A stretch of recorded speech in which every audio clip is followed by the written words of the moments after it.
गुरुर्ब्रह्मा गुरुर्विष्णु गुरुर्देवो महेश्वरा गुरु साक्षात् परब्रह्मा तस्मै श्री गुरुवे नमः।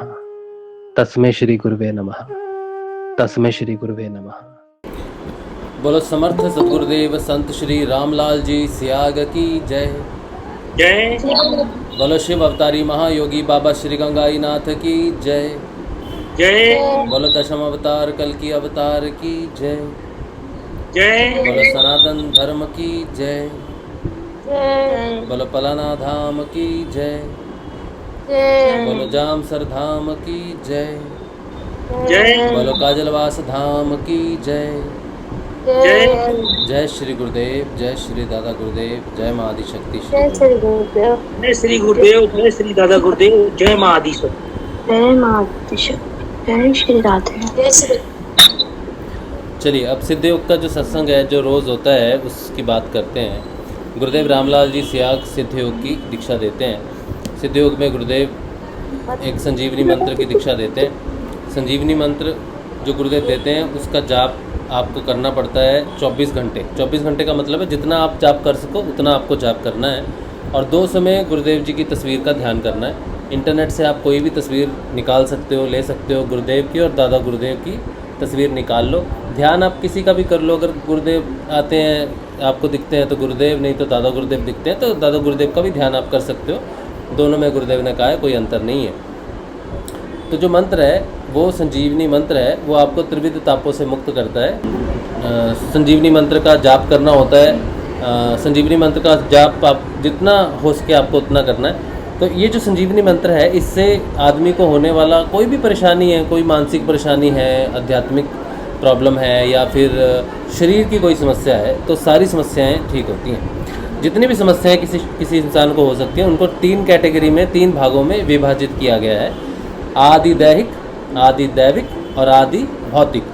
आदि दैविक जो है वो जितनी भी हमारी दैविक समस्याएं हैं, जैसे हम जब पैदा होते हैं तो जन्म कुंडली होती है हमारी, उसमें ग्रह दशा होती है, कई प्रकार के ग्रह होते हैं कुंडली में, वो सारी चीज़ें होती हैं। तो उनसे होने वाली जो समस्याएं हैं जो व्यक्ति को परेशान करती हैं वो गुरुदेव की नाम जप करने से उसका समाधान होता है। इसका मैं आपको बहुत बड़ा एक रीज़न भी बताऊंगा। मैं कुछ दिन पहले किसी ने पोस्ट की थी ये बात ग्रुप में, शायद दिनेश ने की थी, दिनेश चौधरी। उन्होंने एक वीडियो पोस्ट किया था हमारे किसी ग्रुप में, उसमें नाम जप की महिमा बताई थी। नाम जप की महिमा में ये उस वीडियो में एक संत थे, वो बात कर रहे थे। बहुत अच्छा उन्होंने बोला था कि जब आपके जीवन में नाम जप शुरू हो जाता है, कोई व्यक्ति गुरु का दिया हुआ मंत्र, और विशेष बात कही गई थी कि एक मंत्र है, एक वही मंत्र गुरु देता है, एक व्यक्ति जपता है और दूसरा व्यक्ति ऐसे ही जपता है। तो जो गुरु के द्वारा दिया गया मंत्र है वो बहुत परिवर्तन करता है, वो परिवर्तन आदमी में लाता है, साधक में लाता है। और उन्होंने एक चीज़ और बहुत खास कही कि जब मंत्र जपना शुरू कर देता है साधक तो जो यमराज है, यमराज स्वयं उसकी रक्षा करते हैं। और जो चित्रगुप्त है, जो सारे लेखा जोखा करता है, सारे हिसाब किताब करता है, वो स्वयं उस आदमी का नाम जो है वो कर्म फल से निकाल के रख देता है, ताकि यमराज गुस्सा ना हो जाए कि जो व्यक्ति नाम जप रहा है उसके ऊपर विपत्ति, वैसी विपत्ति नहीं आती। हाँ, उसके टेस्ट होने जरूर शुरू हो जाते हैं, उसके ऊपर उसकी सफाई होनी जरूर शुरू हो जाती है। तो जैसे हम बात करते हैं ना कि नाम जपने से हमारे त्रिविध ताप शांत होते हैं और हमारी कर्म मुक्ति की तरफ भी हम बढ़ते हैं। तो गुरुदेव जो है दोनों तरफ हमारा जीवन देखते हैं कि दोनों तरफ हमारी यात्रा हो, द्विजीय यात्रा हो। तो जो संसार में घटने वाली घटनाएं उसमें गुरुदेव हमारी सहायता करते हैं। और आध्यात्मिक उन्नति के साथ साथ हमारी सफाई भी होती है। जब हमारी सफाई होती है आध्यात्मिक उन्नति के तौर पे, तो हमारी परीक्षाएं होती हैं, समय हमारा कभी ऊंचा नीचा चलता रहता है। लेकिन उससे क्या है कि साधक को बड़ी परेशानी नहीं होती, लेकिन हाँ उसको परेशानी की दौर से गुजरना पड़ सकता है। तो उसका जीवन बदलना शुरू हो जाता है, वहाँ से उसकी डायरेक्शन बदलनी शुरू हो जाती है। तो नाम जप करने से साधक के त्रिविध ताप शांत होते हैं। तो उसकी जो दैविक समस्याएं हैं ग्रहों के कारण जो होती हैं उस पर काफ़ी प्रभाव पड़ना शुरू हो जाता है और वो गुरु की छाया के अंडर आता है या गुरु की छत्र छाया के अधीन आ जाता है। इसके साथ ही मानसिक समस्याएं जो होती है, आदि दैहिक जो शरीर में जो बीमारियां होती हैं, हमारे पार्थिव शरीर है, मिट्टी से बना हुआ शरीर है, इसमें कोई प्रॉब्लम हो तो वो ठीक होनी शुरू होती है नाम जप से। और कहते हैं आदि भौतिक। भौतिक समस्याओं का मतलब है कि हमारा जो भौतिक जीवन है, यानी कि हम संसार में पैदा हुए हैं, किसी परिवार में पैदा हुए हैं, हमारे रिलेशनशिप्स हैं, हमारी पढ़ाई, एजुकेशन, स्टेटस, ये सारी चीज़ें जो आती हैं, यानी कि हम संसार के लिए क्या हैं और संसार हमारे लिए क्या है, हम परिवार के लिए क्या है, परिवार हमारे लिए क्या है। तो भौतिक जीवन, जैसे एक साधु का भौतिक जीवन क्या है, उसका कोई भौतिक जीवन नहीं है, क्योंकि वो क्या करता है, वो संन्यास ले लेता है, संसार को छोड़ देता है और वो भगवान की भक्ति में चला जाता है। तो एक तरह से अपने भौतिक जीवन का वो त्याग कर देता है, जिसे हम संन्यास कहते हैं। लेकिन हमारे जीवन में भौतिक जीवन, हाँ भौतिक जीवन उसका है, ऐसा नहीं है कि उसका भौतिक जीवन नहीं है। जीवन में वो देखो खाना खाता है, चलता है फिरता है, हाँ उसकी साधुओं के साथ संगत है, वो उसका अलग से, वो उतना वो भौतिकता में नहीं है। लेकिन हाँ संसार में रहते हुए थोड़े बहुत कर्म जरूर करने पड़ते हैं उसको। लेकिन हमारा भौतिक जीवन अगर देखा जाए तो भौतिक जीवन का मतलब है कि हम संसार में रह के संसार में कैसा व्यवहार करते हैं, वो सारी चीज़ें, रिलेशनशिप्स वगैरह क्या आती हैं। तो हम संसार में रह के संसार से जुड़े हुए कितने हैं, तो वो कट ऑफ होना शुरू हो जाता है धीरे धीरे धीरे धीरे। वैराग पर वैराग्य जिसे कहते हैं ना, वो भौतिक जीवन में आता है, ठीक है। और वो जो वैराग है, पर वैराग आता है, वो तीनों चीज़ों से जुड़ा हुआ है, हमारे भौतिक जीवन से भी जुड़ा हुआ है, हमारी मानसिक समस्याओं से जुड़ा हुआ है, हमारे शरीर से जुड़ा हुआ है, हमारी काफ़ी तीनों चीज़ों से जुड़ा हुआ है। तो पर वैराग्य इन तीनों से प्रकट होता है। लेकिन मुख्य तौर पे भौतिक जीवन में जो देखी जाती है, हमारी जो इक्वेशन रहती है लोगों के साथ या हमारे बंधन रहते हैं, वो टूटने शुरू होते हैं, तब हमें वैराग्य और परवैराग्य की बात समझ में आती है। तो जब हम नाम जाप शुरू करते हैं, जो गुरु के द्वारा प्रदत्त नाम जाप है, मंत्र दिया हुआ, उसमें बहुत ताकत होती है। और जब गुरु कह दे कि ये संजीवनी मंत्र है, तो उसकी विशेषता और भी ज़्यादा बढ़ जाती है। तो संजीवनी मंत्र का जाप करने से बहुत जल्दी रिजल्ट मिलने शुरू हो जाते हैं और जीवन में बहुत सारी घटनाएं घटती हैं। तो साधक को चाहिए कि वो हर चीज़ में संयम रखे और नाम जप करता रहे, नाम जप को छोड़े नहीं। और 2 समय उसको ध्यान करना पड़ता है सिद्ध योग में, गुरुदेव की तस्वीर का ध्यान करना पड़ता है। इस ध्यान के समय में जो घटनाएं घटती हैं वो चेतना के ऊपर डिपेंड करती हैं कि आपकी चेतना किस स्तर पे है। ध्यान का घटना या ध्यान का घटना चेतना पे डिपेंड करता है। किसी व्यक्ति की चेतना अगर बहुत ही ग्राउंड लेवल पे है, बहुत ही निम्न स्तर पे है, तो उसका ध्यान लगेगा नहीं, क्योंकि ध्यान एक घटना है जो घटती है।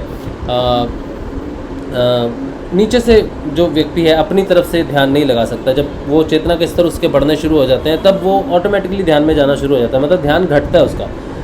बहुत बार क्वेश्चन आता है ना कि मेरा ध्यान नहीं लगता है, तो आप अपनी तरफ से सिर्फ ध्यान के लिए बैठ सकते हो, ठीक है, आप अपनी तरफ से कोशिश कर सकते हो, लेकिन ध्यान लगाना आपके अधिकार क्षेत्र में नहीं है।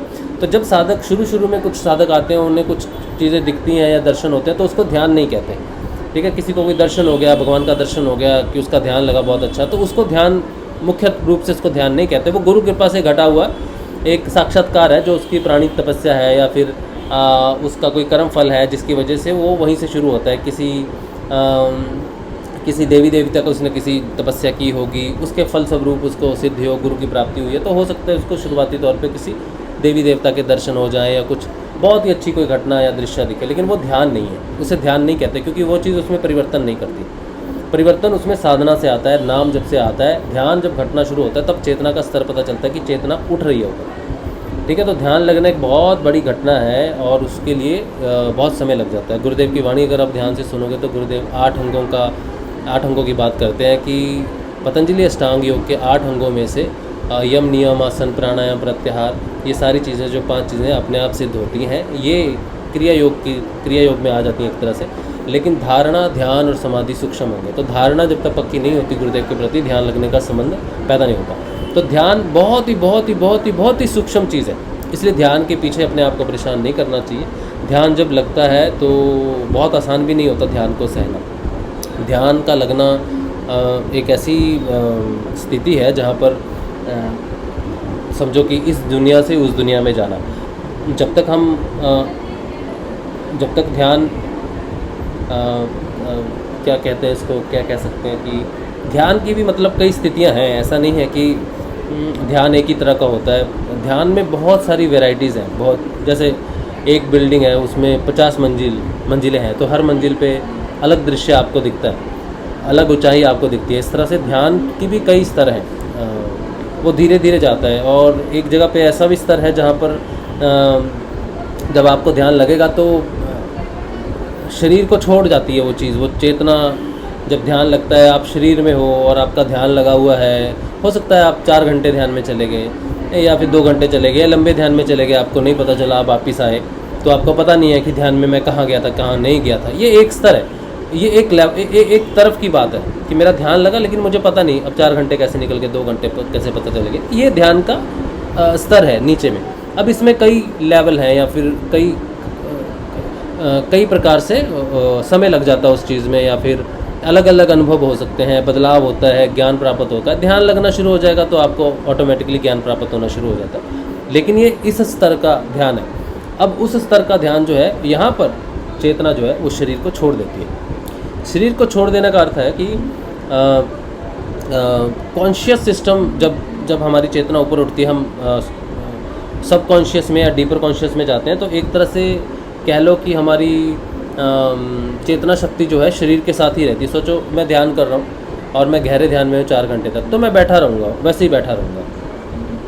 लेकिन अगर मेरी चेतना शक्ति जो है वो दूसरे स्तर पे जाती है या फिर दूसरी तरफ चली जाती है, जहाँ पर वो शरीर से छोड़कर आगे निकल गई है, मतलब वो अब विटनेस करने जा रही है। पहले क्या होता है कि मैं ध्यान में गया, किसी ने मुझे, मैं एग्जांपल दे रहा हूँ कि किसी ने मुझे एक फल दे दिया, लो भाई ये अनार है, तो ध्यान से बाहर आके मुझे पता लगा कि एक फल होता है जिसको अनार कहते हैं, वो लाल रंग का होता है, उसमें इतने ऐसे बीज होते हैं, दाने होते हैं, रस निकलता है। तो ये ध्यान से बाहर आने की बात है। बाहर आने के बाद मुझे ज्ञान हुआ, मतलब किसी ने मुझे दिया लेकिन मुझे पता नहीं कि मैं कहाँ से लेके आया हूँ। तो ये ध्यान की एक अवस्था है जहाँ पर ज्ञान प्राप्त होता है, ध्यान के इस तरफ का। और एक ध्यान है ध्यान के परली तरफ, दूसरी तरफ। उसमें क्या है कि जिसने आपको अनार दिया है, अब आप उसको देख सकते हो कि आपको अनार देने वाला कौन है या आप अनार कहाँ से लेके आए। तो अगर वहाँ पर आप चेतना को लेके जाते हो या आपकी चेतना ध्यान तक वहाँ स्थगित होती है, तो यहाँ पर शरीर आपका, आप जिस तरह से बैठे हो तो वो शरीर गिर जाएगा। मतलब ऐसा हो सकता है कि आप बैठे थे ऐसे और जैसे गिर जाते हैं, या फिर आपको ठेस लगा के बैठने की ज़रूरत है, शुरुआती तौर पे मैं बात कर रहा हूँ। तो वो शरीर से कॉन्शियस सिस्टम जो है, या फिर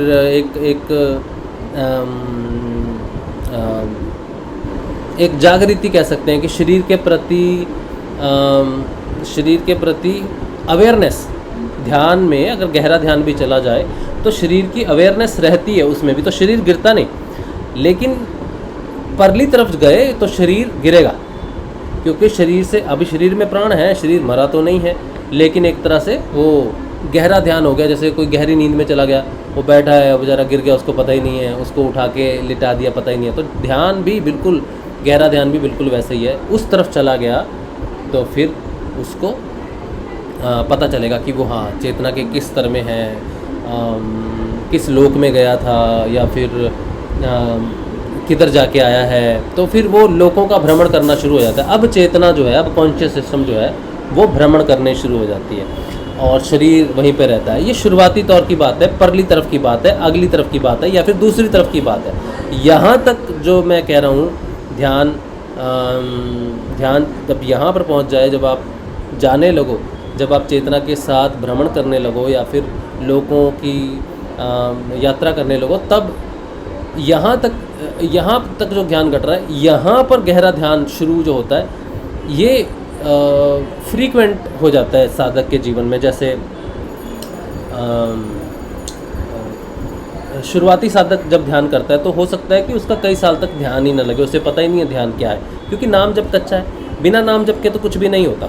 अगर किसी को इतना गहरा ध्यान लगता भी है कि वो चेतना के दूसरे लेवल पे जाता है, जहाँ पे वो विटनेस करके आता है, किसी लोक के दर्शन करके आता है, तो यहाँ तक पहुँचने के लिए उसके पास बहुत सारा नाम जाप है।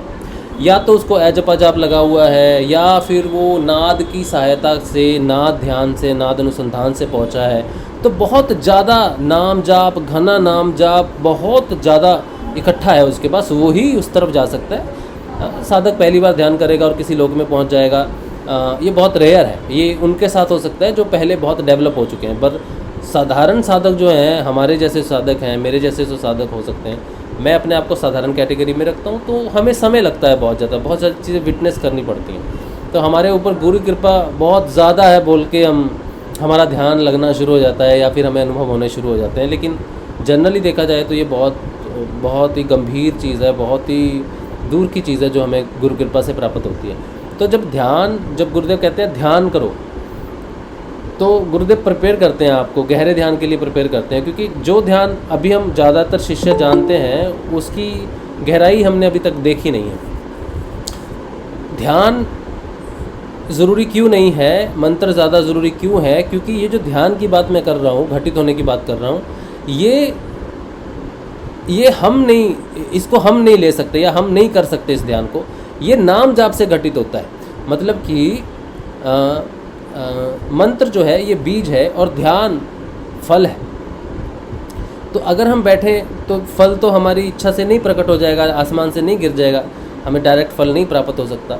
तो अगर हम कहें हम बैठे हैं कहीं किसी खेत में किसी जगह पे बैठे हैं, हमें बीज प्राप्त हो गया, उस बीज को तो हम जानते हैं वो मंत्र है, नाम जप है। लेकिन ध्यान उसका फल है। तो हम ये नहीं कह सकते जी मुझे फल नहीं मिला, क्योंकि हमने कुछ लगाया ही नहीं, हमने अभी बीज डाला ही नहीं। वो पौधा बनेगा, फिर वो बड़ा होगा, फिर उस पर फूल आएगा, पत्ते आएंगे, फिर फूल से फल आएगा, उसके बाद आएगा। तो फल क्या है? ध्यान है। और इसीलिए गुरुदेव कहीं कहीं कह भी देते हैं कि ध्यान नहीं भी कर सकते तो कोई बात नहीं, लेकिन नाम जप नहीं छूटना चाहिए। तो नाम जप से ही वो फल प्रकट होगा। तो आप चिंता नहीं करो कि आपका ध्यान लग रहा है कि नहीं लग रहा है। ध्यान बहुत बड़ा विषय है। ध्यान को कितना एक्सप्लेन कर सकते हैं, लेकिन जब तक आपको लगेगा नहीं ध्यान, जब तक आप उसको एक्सपीरियंस नहीं करोगे, तब तक आपको उसकी सच्चाई पता नहीं चलेगी कि ध्यान एक्चुअली होता क्या है या ध्यान में क्या घटना कर रही है। ध्यान को अगर हम समझने की कोशिश करें सिंपल शब्दों में, तो वो योग है। जिसका ध्यान लग रहा है वो उसका योग हो रहा है। योग को ही आप ध्यान भी कह सकते हो। तो यही ध्यान, यही योग गहरा होता होता एक लेवल से दूसरे लेवल का योग, दूसरे से तीसरे लेवल का योग, इस तरह से इस जगत से दूसरे जगत का योग, फिर अलग अलग लोगों के साथ योग। योग का मतलब वहाँ का ज्ञान प्राप्त होना, फिर वो गहरा होता होता होता होता होता फाइनली समाधि में परिवर्तित हो जाता है। उस योग को दो तरह से कहा गया है, संप्रज्ञात समाधि और असंप्रज्ञात समाधि, या संप्रज्ञात योग और असंप्रज्ञात योग। तो उसको योग भी कह सकते हैं। तो फिर वो फाइनल योग किसके साथ है? पहले तो छोटे छोटे ज्ञान के साथ योग है, मुझे ये पता चल गया, मुझे वो पता चल गया, कविताएं, ये सारी चीज़ें योग से होनी शुरू होती हैं। फिर लोगों से योग होता है तो लोगों की जानकारी होती है। फिर शरीर के साथ योग होता है तो शरीर की जानकारी होती है, ये चक्कर कैसा है, वो चक्कर कैसा है, मेरी नलिकाएँ कैसी हैं, या मेरी रुद्री कैसी है, या मेरा शरीर, मेरा हार्ट बीट, मेरे अंदर की रचना कैसी है, या ब्रेन की रचना कैसी है। इसके साथ योग होते होते होते फिर प्रकृति के साथ योग होना, और उसके बाद फाइनली अपने आप की रियलाइजेशन करना कि मैं हूँ कौन। मैं फाइनली मेरे साथ अगर सबका योग हो रहा है तो मैं हूँ कौन। सो सेल्फ रियलाइजेशन जिसे कहते हैं कि मनुष्य ही, इंसान ही ईश्वर है, वो उसकी फाइनल रियलाइजेशन है। तो ये योग ये ध्यान से ही सब कुछ घटित होता है, ध्यान से ही सब कुछ होता है। तो बहुत ज़रूरी है कि आप मंत्र जाप को ज़्यादा से ज़्यादा करो। गुरुदेव ने जो मंत्र दिया है उसमें बहुत ज़्यादा शक्ति है, जो हमें एक ही जीवन में कई स्तर तक लेके जाते हैं। योग और ध्यान का दूसरा जो कनेक्शन है वो है बंधनों के साथ। इंसान जितने ज़्यादा बंधनों में होता है उतना कम उसका ध्यान लगता है, जितना ज़्यादा वो भौतिकता में होता है उतना कम उसका ध्यान लगता है। तो भौतिकता में जब हमारा वैराग्य, पर वैराग्य या फिर ये स्थितियाँ आनी शुरू होती है, तब हमारा ध्यान घटित होना शुरू होता है। तो लोग जितनी चिंता करते हैं, जितना सोचते हैं, उतना उनका ध्यान कम लगता है। ठीक है, इसीलिए अगर व्यक्ति को पता है कि यार मेरा कुटुंब बहुत बड़ा है, मेरा परिवार या मेरी समस्याएं या मेरा भौतिक जीवन बड़ा उलझा हुआ है, तो मेरा ध्यान नहीं लग रहा, तो उसको क्या करना चाहिए? उसको नाम जपते रहना चाहिए। उससे वो बंधन कटने शुरू होंगे। हाँ, दुख होता है, तकलीफ़ होती है, जब कोई बंधन टूटता है, उसकी रियलिटी सामने आती है तो बहुत तकलीफ़ होती है। हमारे लिए सबसे आसान बंधन को तोड़ना होता है जो हमारे तमस गुण से जुड़े हुए होते हैं। तमस गुण से जुड़े हुए बंधनों का मतलब है किसी से मैं किसी की मदद करता हूँ, किसी प्रकार से मेरा कोई है, तो मेरा अहम जुड़ा रहता है कि मैं हमेशा देता हूँ, लेता किसी से नहीं हूँ, मैं सिर्फ देता हूँ। ठीक है, तो ये एक अहम जुड़ा रहता है इंसान के साथ। तो कई बार स्थिति ऐसी पैदा हो जाती है कि आप वो नहीं कर पाते। साधक के जीवन में अक्सर बड़े बड़े राजा महाराजा होते थे जिनका अहम टूटता था। उनको होता था कि हम सारी प्रजा का पालन कर रहे हैं, तो हम दानवीर हैं। फिर भगवान आते हैं उनका बंधन तोड़ने के लिए। तो जैसे वो एक कथा है, वामन अवतार की कथा है। राजा बाली थे, तो उन्होंने कहा था मांगो, तुम तो बौने हो, छोटे शरीर के हो। भगवान को कहा कि तुम्हें क्या चाहिए? तो मुझे 3 पग ज़मीन चाहिए। तो उन्होंने कहा 3 पग में क्या होगा तुम्हारा, तुम्हारा तो वैसे साइज़ भी छोटा है और फिर तुम्हारे पैर भी छोटे छोटे हैं, तो बोला नहीं इतने में हो जाएगा। तब उन्होंने अपना आकार बढ़ाया और 2 पग में तो सब कुछ नाप लिया, तीसरा पग बाली के सिर पे रखा, राजा के सिर पे रखा। तो हमारे जीवन में भी हम कहीं ना कहीं कुछ चीज़ों के बंधन से जुड़ जाते हैं, जहाँ पे हमारा प्राउड होता है, तो वो प्राउड टूटना शुरू होता है, क्योंकि आपका ध्यान लगेगा नहीं, अगर वो टूटेगा नहीं तो ध्यान लगेगा नहीं। अच्छा, तामसिक बंधन जो है, जो तामसिक बंधनों तामसिक गुणों के कारण, तामसिक गुण हमेशा ख़राब नहीं होता है, बल्कि हमारी ईगो, हमारे अहंकार के साथ कहीं ना कहीं जुड़ जाता है, ठीक है। तो वो जब टूटता है तो उतनी दुख नहीं होती, तकलीफ़ नहीं होती, थोड़ा सा चोट लगती है, सैडनेस आती है, ये चीज़ होती है। लेकिन राजसिक अहंकार टूटता है तो बहुत ज़्यादा तकलीफ़ होती है, वो ज़्यादा स्ट्रांगली हमें होल्ड करता है अंदर से। तामसिक बंधन जो है हमें बाहर से ज़्यादा होल्ड करते हैं, मतलब संसार के लिए बहुत तगड़े बंधन होते हैं, बाहरी बंधन होते हैं। लेकिन राजसिक बंधन बाहरी और आंतरिक भी हो जाते हैं, ठीक है। तो आंतरिक युद्ध ज़्यादा हो जाता है राजसिक बंधनों में। जब वो टूटता है तो फिर अंदर से युद्ध होता है। फिर उसके बाद सात्विक आते हैं। सात्विकता हमारे हृदय के साथ जुड़ी रहती है, ठीक है। तो वो हमारी और भी डीपर कॉन्शियस में चली जाती है। लेकिन जैसे प्रचार प्रसार करते हैं, गुरुदेव का प्रचार प्रसार करते हैं, हम सत्संग करते हैं, तो ये हमारे सत्संग, इवन सत्संग जैसी कोई चीज़ नहीं है। सत्संग का गुणगान जो है जितना किया जाए कम है। लेकिन ये जान के बड़ी हैरानी होती है कि सत्संग भी कहीं ना कहीं हमारा बंधन है। सत्संग सारे बंधनों से मुक्त करता है, लेकिन अंत में सत्संग भी अपने आप में एक बंधन है। ये बड़ी हैरानी की बात है। तो सत्संग जो है वो सात्विक है, पूर्ण रूप से सारे बंधनों से आज़ाद करता है। लेकिन उस बंधन से आज़ाद करने के लिए भी ईश्वर गुरु सामने आता है। ऐसी घटनाएं घटती हैं जीवन में कि यकीन नहीं होता वो सारी चीज़ों का। मैं ये इसलिए कह पा रहा हूँ कि ये घटना घटी है, मेरे साथ घटी है। इस चीज़ को मैं आज रियलाइज़ कर रहा हूँ कि सत्संग एक बंधन है। सत्संग सारे बंधनों को तोड़ता है, लेकिन वो स्वयं एक बंधन है। आज का दिन जो है ना, आज बहुत बड़ी रियलाइजेशन है मेरे जीवन की। मेरे जीवन का आज इतना बड़ा दिन है कि मैं इसे कभी भूल नहीं पाऊंगा। आज के दिन को, आज के दिन ने मुझे जो दिया है, जो मिला है मुझे, चाहे कोई भी अनुभूति हो, चाहे कोई भी रियलाइजेशन हो जाए, या फिर कोई भी कितनी भी बड़ी घटना आज तक हुई हो जीवन में या साधना में, बहुत कुछ घटा है मेरे जीवन में, मैंने बहुत कुछ करीब से देखा।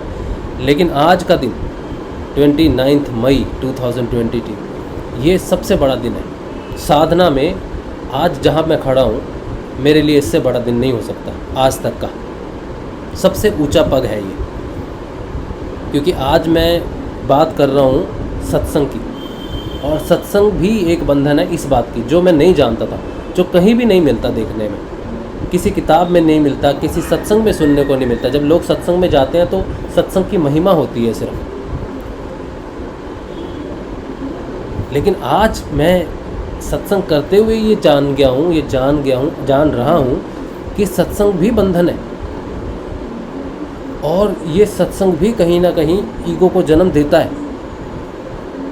जहाँ ये हमें मुक्त करता है, सात्विक और सकारात्मक रखता है, वहीं कहीं ना कहीं, क्योंकि सकारात्मक एक गुण है, सकारात्मक सतव गुण के साथ जुड़ा हुआ है, और त्रिगुणातीत जाने के लिए सतव गुण का भी त्याग करना ज़रूरी है। तो सतव का मतलब है सत्य का संग। हम सारे लोग इस दुनिया में अगर परोपकार की भावना से जिए तो हम सत्य के साथ जीते, लेकिन जीते तो हैं, कर्म तो करते हैं, बंधन तो है, शरीर का बंधन है, जीवा का बंधन है, और सत्य का भी बंधन हो सकता है। ये मैं ये आज प्रैक्टिकली मैं इस चीज़ को आपको बता रहा हूँ, और मैं आपको एग्जांपल दूंगा इसकी।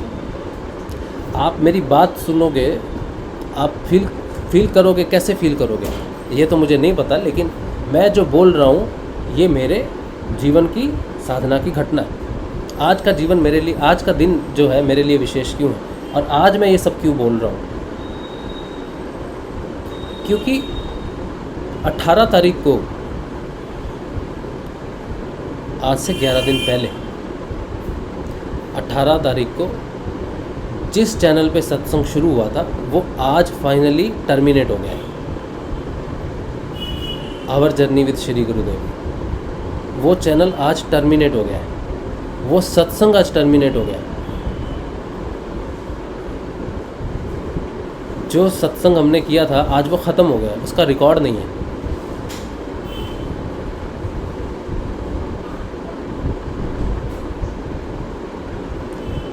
जोधपुर आश्रम, ये जो पीछे देख रहे हो ना, अध्यात्म विज्ञान सत्संग केंद्र लिखा हुआ है। अध्यात्म उसका विज्ञान, विज्ञान सत्य है, उसका संग और केंद्र, ये एकमात्र कलकत्ता में मैं रहता हूँ, एकमात्र ये जगह है जहाँ से इस समय गुरु सियाग सत्संग चलता है। ध्यान कई जगह पर होता है, अनुभूतियाँ कई जगह पर शेयर होती हैं, लेकिन सत्संग कहीं भी नहीं चलता।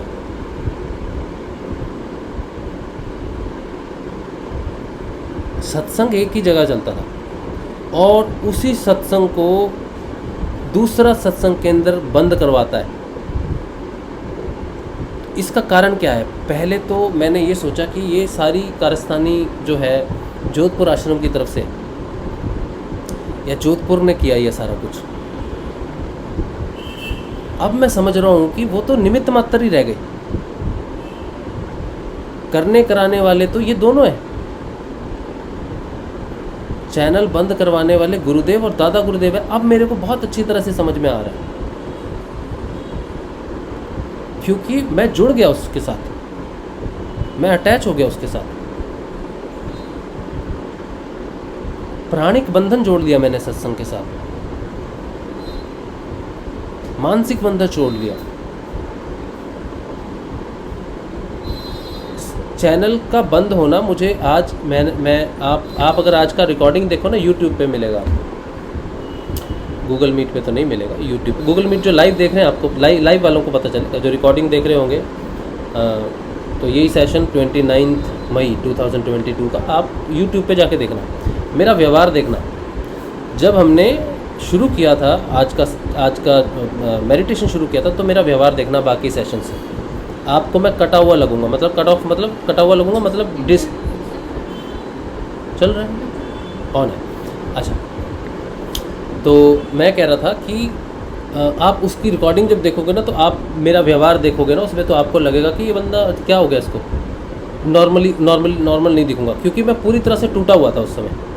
जब मैं ध्यान में बैठा हूँ आज, तो मुझे ये पता है कि अब ऐसा समय आ रहा है, आने वाले बहुत जल्दी, मे भी 15-20 दिन, जहाँ तक मेरा अंदाज़ा है, जहाँ तक मैं देख पा रहा हूँ, 15-20 दिन के अंदर एक बहुत बड़ा ध्यान घटित होगा मेरे साथ। तभी मैंने आपको कल कह दिया था कि अगर मैं 7 बजे तक ध्यान नहीं खोल पाता तो 7:15 तक मैक्सिमम आप वेट कर सकते हो सत्संग का।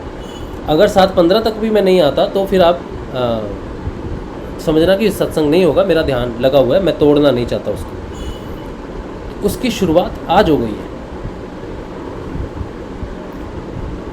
उस कल जो मैंने बात कही थी उसकी शुरुआत आज हो गई है ऑलरेडी। अब ये हुआ है सारी चीज़, जब मैं ध्यान में जाने से पहले जो था वो मैं ध्यान से आने के बाद में नहीं हूँ। उसका कारण ये है कि मेरा गुस्सा था मेरे अंदर। गुस्सा ये था कि सत्संग से बड़ा क्या हो सकता है, सत्संग से बड़ा कुछ भी तो नहीं हो सकता। लेकिन वो सत्संग भी गुरुदेव अगर बंद करवा दें, हमारे जीवन में बहुत चीज़ें हैं जो बंद होती हैं, हम कहते हैं गुरु की इच्छा नहीं थी, नहीं हुआ, लेकिन सत्संग गुरुदेव बंद करा दें, ये कैसे हो सकता है? ये मेरे दिमाग में था कि आपका सत्संग है, आपकी बात है, इतनी मेहनत है, इतने लोगों को उनके प्रश्नों का जवाब मिलता है, मुझे मेरी साधना में इतनी शक्ति मिली है, इतना कुछ मिला है, इतना महत्वपूर्ण है, जीवन में सबसे महत्वपूर्ण कुछ साधना में लगा आज तक, तो वो था सत्संग। और आज सत्संग फाइनली बंद हो गया, वो चैनल बंद हो गया जिस पे हमने शुरुआत की थी।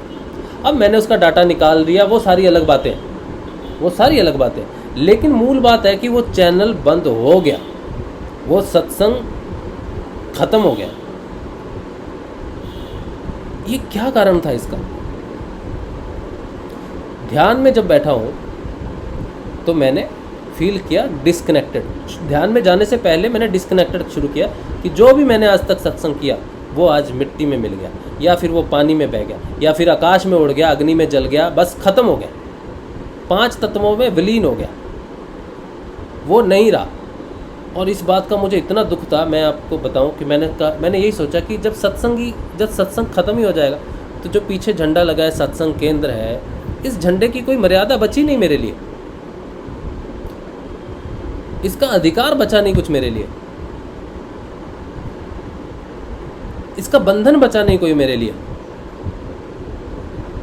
तो मैंने नमस्कार किया झंडे को, मैंने अध्यात्म को नमस्कार किया, विज्ञान को नमस्कार किया, सत्संग को नमस्कार किया, केंद्र को नमस्कार किया, अलग अलग शब्दों को नमस्कार किया, बाबा श्री गंगाईनाथ जी को नमस्कार। इसी झंडे की बात कर रहा हूँ, पीछे ध्यान शुरू होने से पहले की बात है, जब मैंने ऑन नहीं किया था।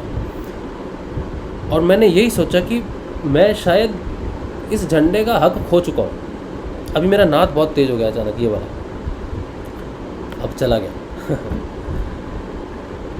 मैंने यही सोचा कि पहले तो मेरा मन किया कि अब निकाल देता हूँ इसको, क्योंकि शायद मैं इसका अधिकारी नहीं रहा, या मुझे लगा कि जो बंधन था ना वो नहीं रहा अब, या फिर वो जो चीज़ था, लिंक था, वो नहीं रहा। तो मैंने अपने आप को ही समझा कि मैं इस चीज़ का अधिकारी नहीं रहा शायद अब, और मैं इसको निकालने आया था, लेकिन निकाल नहीं सका।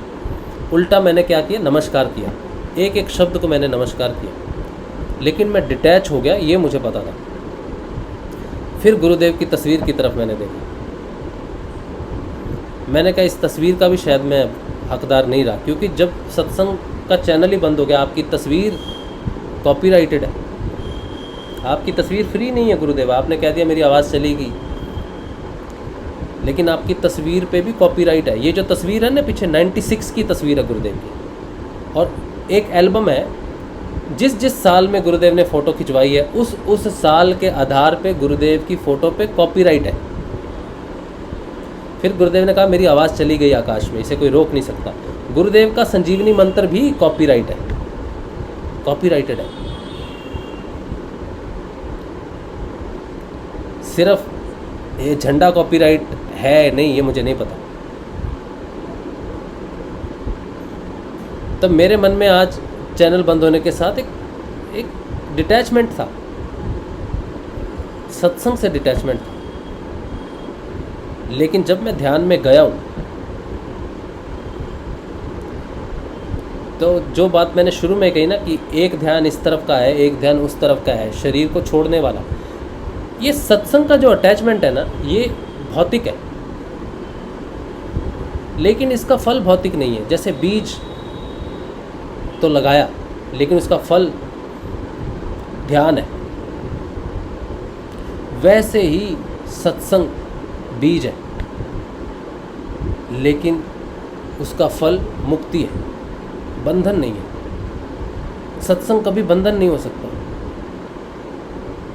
सत्संग कभी अटैचमेंट नहीं हो सकता। सत्संग का अर्थ है आपको मुक्त कर देना हर चीज़ से, और आखिरी बंधन वो स्वयं है, और वो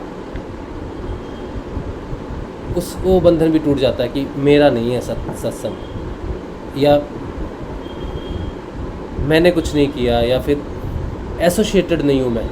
इस दुनिया में आखिरी स्टॉप है सत्य, सत्संग सबसे आखिरी। भौतिकता में अगर हम कुछ कर सकते हैं ईश्वर को पाने के लिए, नाम जप है, और कोई नाम जप भी नहीं करता ना, वो सिर्फ सत्संग करता है।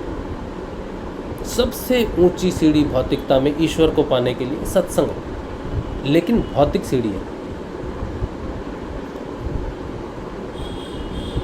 कोई सत्संग तक पहुंच गया तो उसको डिटैच करने का उसके पास पूरा सब कुछ है, फिर उसको कोई रोक नहीं सकता।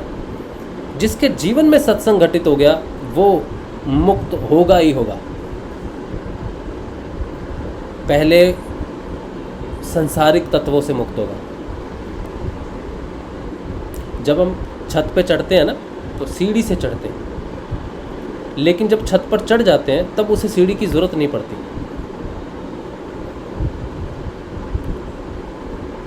वो सीढ़ी का आखिरी पग सत्संग है। इस सत्संग से शुरू होने से पहले वो अटैचमेंट था कि चैनल बंद हो गया। एक दुख था, एक गुस्सा था, ईगो थी, लड़ाई थी। तो हर बार मन में आ रहा था कि क्या करूं, क्या करूं, क्या करूं, क्या करूं, क्या करूं। लेकिन मेरे को जो सत्संग से मिला वो ये कि शांत रहो। सत्संग का फल था शांत रहो। गुस्सा है ना तो गलत है, तो मेरी सोच गलत है। अगर मुझे गुस्सा आ रहा ये सोच के कि सत्संग बंद करा दिया, गुरुदेव का सत्संग बंद करा दिया, अगर इस बात से मुझे गुस्सा आ रहा है ना तो मेरा गुस्सा गलत है। शांत रहना चाहिए, नाम जप करना चाहिए ज़्यादा से ज़्यादा, और ध्यान जरूर करना चाहिए। ये प्राप्ति है सत्संग के माध्यम से। गुण जो हमारे अंदर प्रकट होता है कि शांत रहना है, गुस्से पर अपने आप पे हावी नहीं होने देना है, ये प्राप्ति थी। अब वही चीज़ प्रकट हुई और जब ध्यान लगाया तो मैंने अपने आप को अपने शरीर से मुक्त होता हुआ आज पहली बार देखा है। लेकिन मैं नहीं जा पाया उधर। जैसा मैंने कहा ना 15-20 दिन के अंदर होगा। अब वो 15-20 दिन के अंदर होता है कि नहीं होता, अब इसकी मुझे कोई आस भी नहीं, कोई लगन भी नहीं, कुछ एक्सपेक्टेशन भी नहीं है, क्योंकि मैंने वो फील कर लिया। जिस बंधन से मुझे छूटना था वो मैं छूट गया। जिस दुख ने मुझे लपेट लिया था उस दुख से मैं मुक्त हो गया। सत्संग के बंधन से भी गुरुदेव ने मुझे आज मुक्त किया। वो चैनल सिर्फ बंद नहीं हुआ है, बल्कि वो अपना बंधन तोड़ के चला गया। पिछले 11 दिन तक मेरे दिमाग में एक ही बात चल रही थी कि सत्संग बंद होना कोई सही नहीं है, छोटी बात नहीं है। लेकिन और हर वक्त उंगली तो गुरुदेव की तरफ ही उठती है ना। हम पूछते तो गुरुदेव से, गुरुदेव क्या, क्यों, कैसे।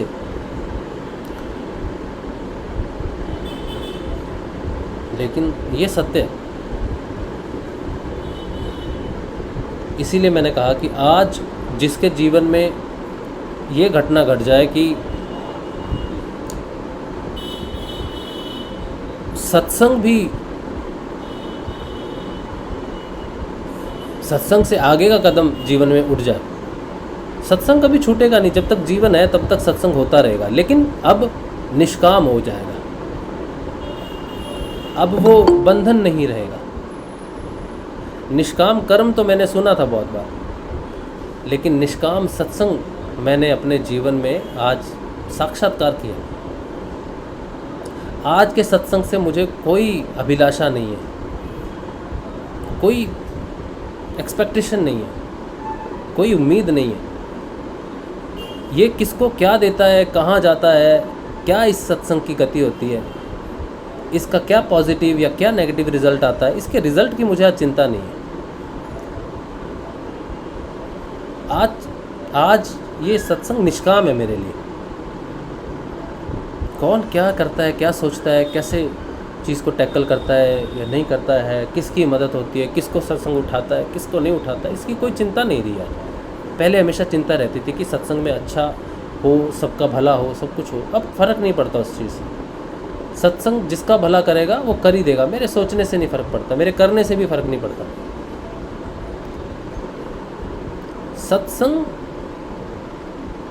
निष्काम सत्संग में और सत्संग में गंभीर अंतर है। एक सत्संग जो साधक करता है, जब गुरु की दीक्षा मिलती है, उस मंत्र का जाप करता है, सत्य का जाप करता करता करता करता निर्बीज समाधि तक जाता है। उसकी एक यात्रा है, हो सकता है कई जीवन की हो, लेकिन एक जीवन में फाइनली वो निर्बीज समाधि तक पहुंच के मुक्त हो जाता है। तो उसकी एक स्टोरी हो सकती है बड़ी।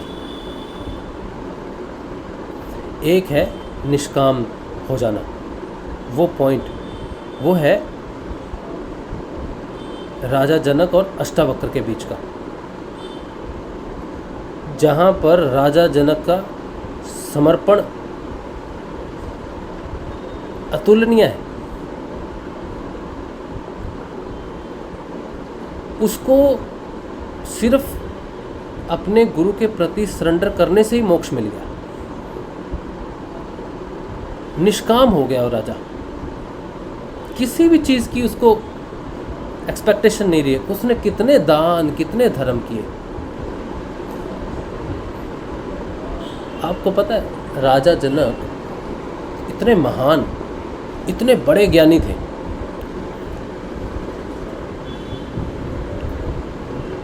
जब अब मुझे ना नाम याद नहीं रहते, एक्चुअली ऋषि थे, उन्होंने बहुत सारे ग्रंथ लिखे। उन्होंने तब उनको सेटिस्फैक्शन नहीं हुआ ग्रंथ लिखने पे। तब उन्होंने उनको हुआ कि ये तो तूने आम जन साधारण लोगों के लिए लिखा है सत्संग, उनको बड़ा खुश करेगा, तेरा ग्रंथ बड़ा खुश करेगा आम जन साधारण को। लेकिन जो देवी देवता हैं, जो हायर लेवल के लोग हैं, उनके लिए ये तेरे लिखे हुए ग्रंथ कुछ खास काम नहीं करेंगे। तो उन्होंने कहा मैं क्या करूं? तो बोले उनके लिए लिखो। उनका नाम मुझे याद नहीं आ रहा, शायद विशिष्ट होंगे, ऋषि विशिष्ट होंगे, मुझे याद नहीं एक्चुअली। तो उन्होंने फिर कहा कि मैं उच्च कोटि का ग्रंथ लिखूंगा जो देवी देवताओं को भी नीचे ला दे। फिर उन्होंने लिखी मद्भागवत गीता। मद्भागवत गीता लिखने के बाद उन्हें सेटिस्फैक्शन हो गया। कितने हजार उसमें श्लोक लिखे उन्होंने, सेटिस्फैक्शन हो गया उनको। अब रिस्पॉन्सिबिलिटी थी कि वो मद्भागवत को किसको दें। अब सहयोग पात्र नहीं मिल रहा था। भृगु ऋषि का दिमाग में आया तो बोला इन्होंने तो सीधा छाती पे जाके प्रहार कर दिया था विष्णु के, तो इनको तो मैं नहीं दे सकता। इसी तरह से उन्होंने कई ऋषियों के बारे में सोचा, लेकिन दिया नहीं, दे नहीं सके। तो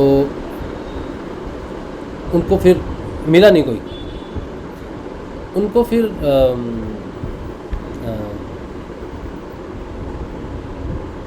अपने पुत्र की सोच आई कि मैं उसको देता हूँ, लेकिन पुत्र है इसलिए दे दूँ।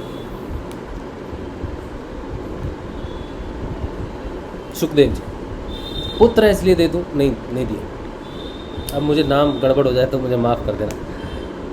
पुत्र नहीं दिया तो अपने शिष्य को भागवत के 2 श्लोक रटा के भेजा, गाओ जाके। 1 श्लोक भेजा और बोला गाओ इसको वन में जाके। तो वो सुखदेव जी के पास पहुँचे, गाने लगे तो उनको बड़ा पसंद आया, ध्यान में थे। अपने पिता को छोड़ के आ गए वो कई वर्षों से, और पिता के बुलाने से भी वापस नहीं जा रहे थे, त्याग की भावना में थे। तो पिता के बुलाने से तो जाते नहीं थे। तो शिष्यों को भेजा भागवत गीता का श्लोक गाते रहो। तो उनको बहुत अच्छा लगा, बोला बहुत अच्छा है, आगे सुनाओ। बोला गुरुजी ने इतना ही बताया, आपको आगे सुनना है तो चलो हमारे साथ। तो नहीं गए। बोला ठीक है। अगले दिन दूसरा श्लोक देके भेजा, अगले दिन फिर नाचने लग गए। तो बोला आप बताओ। तो बोले ये 2 एक ही सिखाया गुरुदेव ने, और सीखना है तो आप चलो। तो उनसे रहा नहीं गया, बोला चलो। तो गए। तो पूछा उनसे कौन है तुम्हारे गुरु? तो उन्होंने अपने गुरु का नाम बताया। वो तो मेरे पिताजी हैं। तो गए, उनके चरणों में दंडवत किया, प्रणाम किया। कहा पिताजी ये जो लिखा है आपने, ये मुझे दीजिए, इस मद्भागवत को मुझे दीजिए। तो उन्होंने दिया नहीं। हालांकि उनको पता है कि ये मेरा पुत्र जो है ये इसके लायक है, इसको देना चाहिए, लेकिन दिया नहीं। उसकी परीक्षा ली। कहा राजा जनक के पास जाओ और वेदांत की नॉलेज लेके आओ, वेदांत की नॉलेज लेके आओ। चाहे अपना माइक बंद कर लीजिए, इसका माइक खुला। तो चले गए, चले ठीक है। तो राजा जनक की जो महानता है, मैं आपको ये बताना चाहता हूँ कि मद्भागवत गीता का जब प्रथम किसको देना ये चयन हुआ, उससे पहले राजा जनक के पास गए और जब गए तो इधर ऋषि ने पहुंचा दिया मैसेज कि बेटा आ रहा है, जरा परीक्षा ले लेना ठीक से। बोले ठीक है। राष्ट्रीय भाई और व्यास मुनि कौन थे? व्यास, हाँ वेद व्यास। हाँ वेद व्यास। मैं भूल जाता हूँ ना, मुझे याद नहीं रहते नाम एक्चुअली। नाम याद रखने में मैं कमज़ोर हूँ थोड़ा सा। तो वेद व्यास थे। तो उन्होंने कहा कि जा उनके पास जा और सीख क्या। तो उन्होंने कह दिया कि बच्चे की परीक्षा ले लेना अच्छी तरह से। तो राजा जनक ने जब वो पहुँचे, द्वार पे पहुँचे, तो उन्होंने कहा कि मैं मिलने आया हूँ राजा जनक से। तो उन्होंने कहा ठीक है, पूछते हैं, बताते हैं। तो राजा जनक ने कहा उससे कहो कि मैं व्यस्त हूँ, 1 सप्ताह वहीं पर ही रहे, गेट पर ही रहे, अगर रुक सकता तो ठीक है, नहीं तो चला जाए। तो उन्होंने कहा आपको रुकने के लिए बोला, 1 सप्ताह आप यहीं पे रुकिए। तो बोले ठीक है। तो रुके, कोई मतलब शिकन नहीं कि हाँ मैं आया हूँ सीखने के लिए, कुछ है नहीं, बड़ी शांति से रहे। 1 सप्ताह के बाद जब अंदर बुलाया जनक ने, तो बोला अच्छा, बहुत अच्छी बात है, तो एक काम करो, अभी तुम रेस्ट करो। तो उनको रुकने का जो स्थान दिया, वहाँ पर बहुत सारी अप्सराएं सुंदर स्त्रियों के साथ, और वो कपड़े तो पहनते नहीं थे तो उनको स्त्रियों के साथ रखा कि शायद इसकी काम भावना कुछ जाग जाए। ठीक, लेकिन वो वैसे के वैसे ही सबके साथ, सब स्त्रियों के साथ वैसे ही निर्लिप्त, जैसे जो ऑयल है ना वो पानी में मिक्स नहीं होता ना, वैसे ही वो माया में मिक्स नहीं हुए। तो कई दिनों बाद जब राजा जनक आए उनके पास, तो उन्होंने देखा इस पे तो कोई असर ही नहीं है, माया का कुछ भी नहीं है। तो उन्होंने कहा कि अब आपने कहा था कि इतने दिन रहो या ऐसा कुछ था, अब मुझे आप शास्त्रों का ज्ञान दो, मुझे आप वेद का ज्ञान दो, क्योंकि मेरे पिता ने मद्भागवत गीता लिखी है, मुझे उसको सीखना है। उसके लिए उन्होंने मुझे कहा कि मैं आपके पास आऊँ और वेदांत का ज्ञान लूँ। तो उन्होंने उनको नमस्कार किया, बोला आपको किसी वेदांत की ज़रूरत नहीं है, आप उच्च श्रेणी में, उच्च कोटि में हो, और भागवत के लिए आप बिल्कुल श्रेष्ठ हो, आपको किसी भी अन्य ग्रंथ जानने की ज़रूरत नहीं है। तो फिर वो वापस गए और उनके पिता ने उनको दिया। तो पहला अधिकारी जो बना मद्भागवत गीता के लिए वो उनके पुत्र थे, और उनकी परीक्षा जनक ने ली थी। तो मेरा कहने का अर्थ है कि जनक की जो स्थिति, जब हम गुरुदेव हमें कहते हैं कि जनक को अष्टावक्र ने जब ज्ञान दिया, तो जनक थे कौन, उसकी जानकारी हमें नहीं है। इवन अष्टावक्र गीता में राजा जनक की कोई एक्सप्लेनेशन नहीं मिलती हमें, सिर्फ उनकी वार्तालाप मिलती है। 3 प्रश्न है, मुक्ति, ज्ञान और ऐसा कुछ, एक और क्वेश्चन है, मुक्ति क्या है, ज्ञान क्या है, भक्ति, ऐसा कुछ है। लेकिन राजा जनक की डिटेल्स नहीं मिलती, वो पात्र क्यों है नहीं पता चलता, उसका सरेंडर कैसे हो गया, सरेंडर क्यों उसका इतना महान सरेंडर था, ये हमें पता नहीं। अब पता चलता है कि उनके पास जो जमा था, शास्त्रवत ज्ञान था, वेदों का ज्ञान था, उच्च कोटि के थे राजा जनक, और वो सारा ज्ञान होते हुए भी उन्होंने अपने गुरु को एक बार शुरुआत में 3 प्रश्न पूछे, उसके बाद सिर्फ उनके गुरु बोले, लेकिन राजा जनक नहीं बोले। सत्य का भंडार थे वो, ज्ञान का भंडार थे वो, यानी कि ज्ञान तो बस वो स्वयं चलते फिरते विज्ञान ज्ञान है, लेकिन अपने गुरु को एक भी प्रश्न उन्होंने नहीं पूछा। 3 प्रश्न उनके थे जो उनको जानकारी चाहिए थी कि कौन दे सकता है।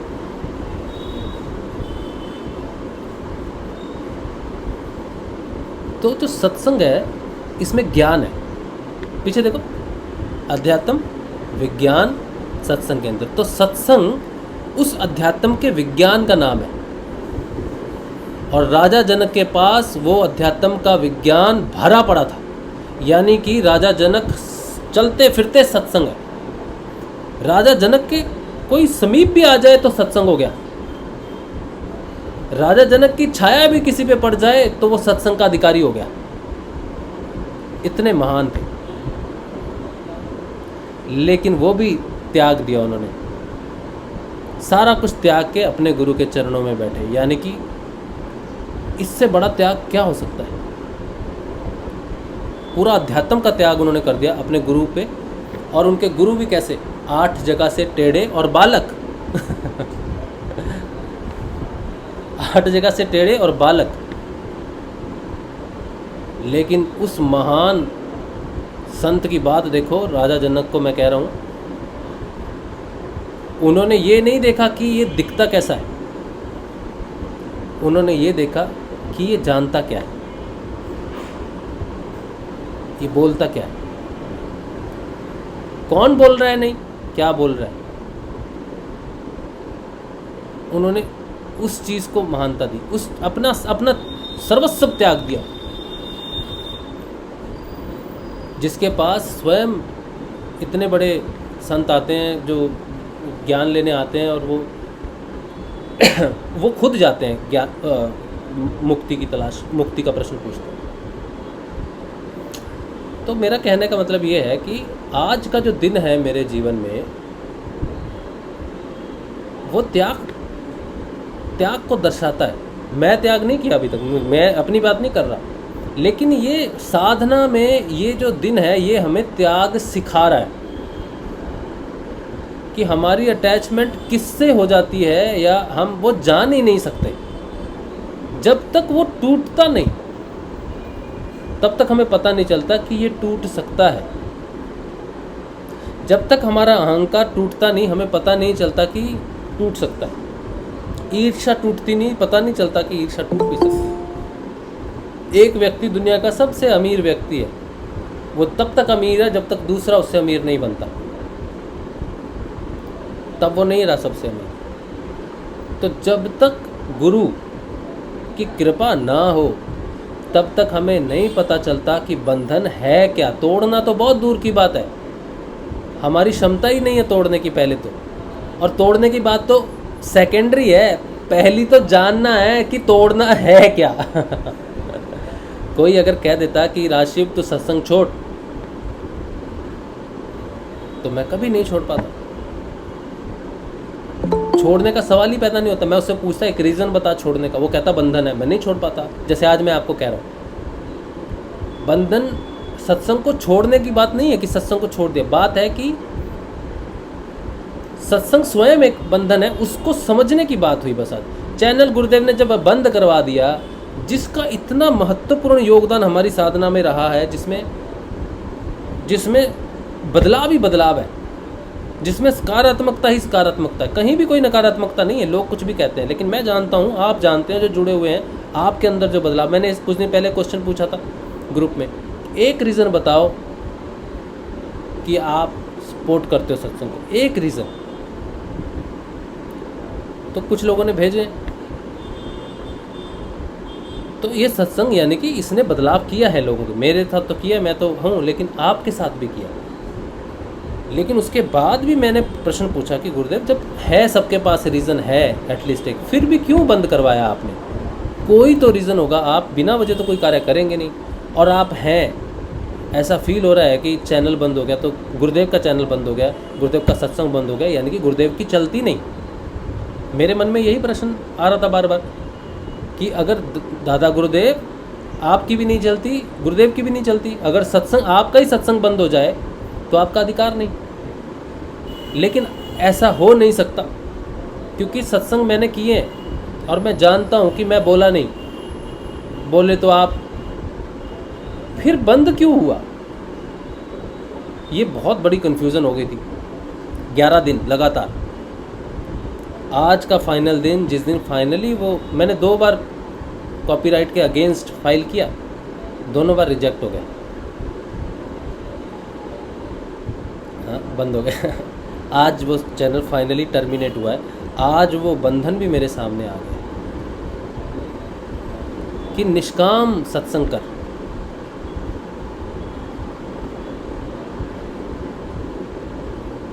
अब मुझे पता ही नहीं था कि सत्संग भी निष्काम हो सकता है तो कर्म ही है ना, सत्संग करना भी तो कर्म ही है ना। लेकिन सत्संग भी कैसे निष्काम हो सकता है, इसको समझाए कौन, परिभाषा कैसे पता चले, बंधन है कहाँ कैसे पता चले।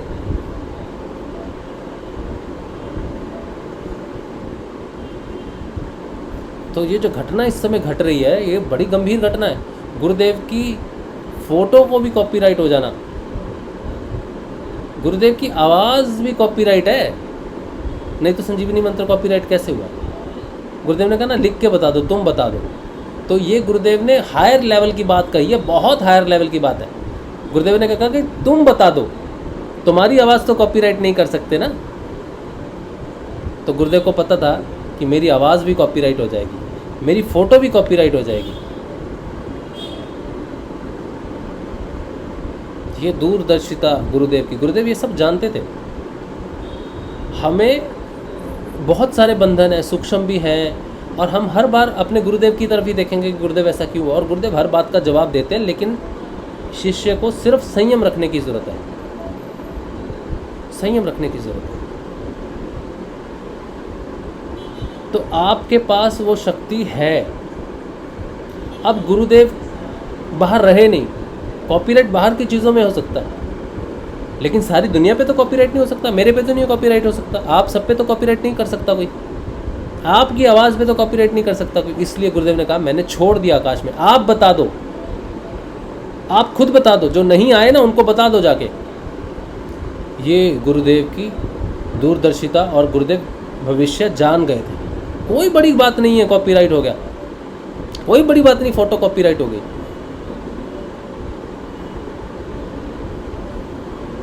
सारी दुनिया पे कॉपीराइट नहीं कर सकते, इसीलिए गुरुदेव ने कहा था मेरे वाले को कोई कॉपीराइट नहीं कर सकता। इस क्षण से पहले मुझे गुरुदेव की ये बात जचती नहीं थी, अब जच रही है। गुरुदेव ने कहा मेरे वाले को कोई कॉपीराइट नहीं कर सकता। आज अभी क्या ना, ये स्पीच जो चली थी, एक मिनट, आज सत्संग में ध्यान से पहले स्पीच चली थी, उसमें गुरुदेव ने जब कहा ना, तब मैं आके यहाँ पर बैठा था और मैं वो गुरुदेव की बात सुन रहा था, और मेरे मन में एक ही बात थी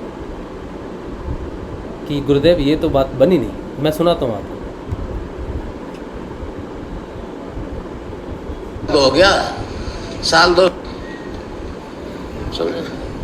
और मैंने कहा भाई मेरे वाले को कोई पेटेंट नहीं करवा सकता, मेरे वाले को कोई कॉपीराइट नहीं करवा सकता। ये मुझे आज समझ में आई है। अब उस समय नहीं जिस समय गुरुदेव बोल रहे थे आज लाइव सेशन में, 6:27 की बात, तब ये गुरुदेव की बात सुन के मुझे लग रहा था गुरुदेव कॉपीराइट तो आपकी तस्वीर पे भी हो गया, आपकी मंत्र पे भी हो गया, तो आपने ये क्यों कहा कि मेरे वाला कॉपीराइट नहीं हो सकता। अब समझ में आ रहा है, उस गहरे ध्यान की वजह से समझ में आ रहा है, उस सत्संग के बंधन के टूटने के बाद में समझ में आ रहा है कि मैं हूँ गुरुदेव का, आप हो गुरुदेव के। ये जितने शिष्य गुरुदेव के हैं ना, इन पे कॉपीराइट नहीं हो सकता, मेरे वाले पे कॉपीराइट नहीं हो सकता, तो आप वाला कौन। गुरुदेव कहते मेरे वाला तू, मेरे वाले शिष्य, मेरे वाले पे कॉपीराइट नहीं हो सकता। मैंने जो दिया है मेरे पे कॉपीराइट हो सकता, लेकिन मेरे वाले पे कॉपीराइट नहीं हो सकता, आप पे कॉपीराइट नहीं हो सकता। ये बात आज सत्संग में अभी समझ में आ रही है। गुरु की कही हुई बात हमें कितनी भी विचित्र क्यों ना लगे, समय के साथ क्यों ही वो गलत क्यों ना लगे, लेकिन गुरु कभी गलत नहीं हो सकता। उसकी वाणी हजारों लाखों भेद छुपा के जो वो स्वयं खोलता है, और वो खोलता है रहस्य, हमारे अंदर बैठा है इसीलिए बता रहा है।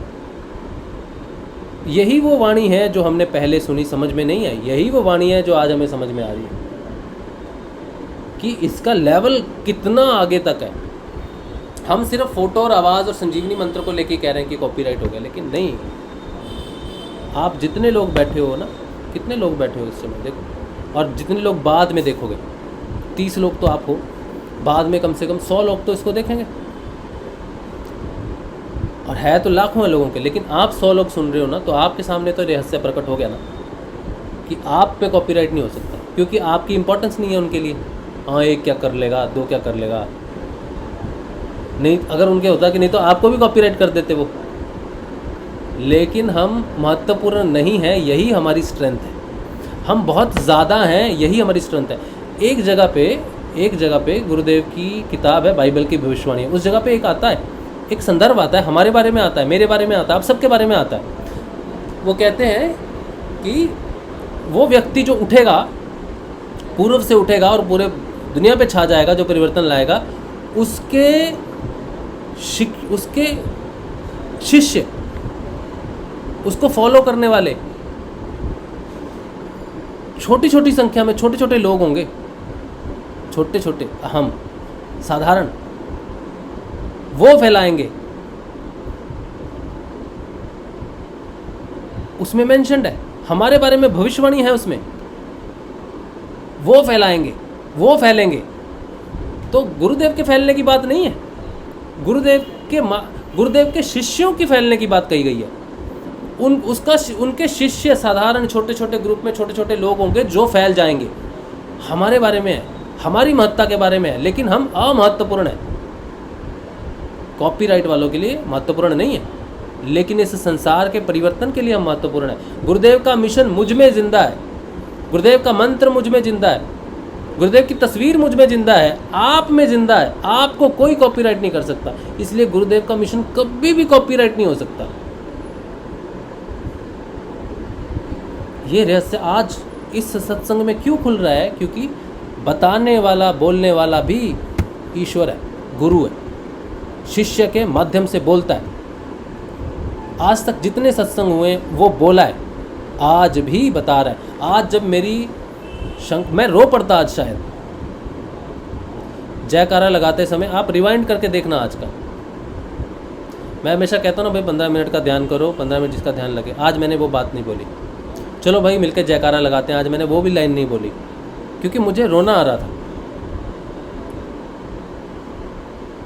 रोना आ रहा था अपने कमज़ोर होने पे, रोना आ रहा था सत्संग के बंद होने पे,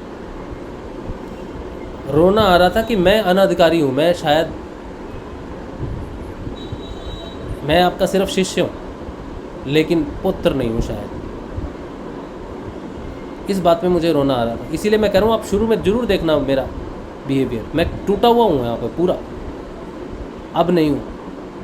तो मैंने वो गुरुदेव से कहा कि ये चीज़ मुझे समझ में नहीं आ रही कि घटना जो घट रही है ये क्या हो सकता है। तो हमारी बुद्धि जो है ना वो छोटी है, बहुत सीमित है बहुत, और गुरु के शब्द जो हैं महान हैं, बड़े हैं, ज्ञान से भरे पड़े।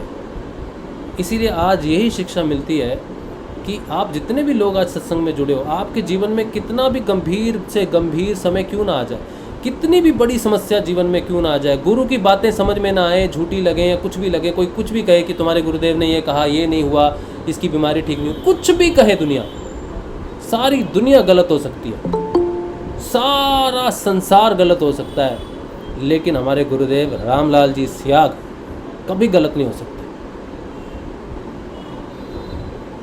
उनका कोई शब्द गलत नहीं हो सकता।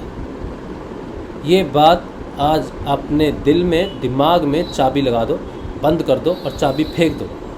ये बात कभी भी आपके दिल और दिमाग से नहीं निकलेगी, निकलनी चाहिए कि आपके गुरुदेव का कहा हुआ एक एक शब्द गंभीर इनकोडेड है, जो आपको तभी समझ में आएगा जब वो चाहेंगे तब।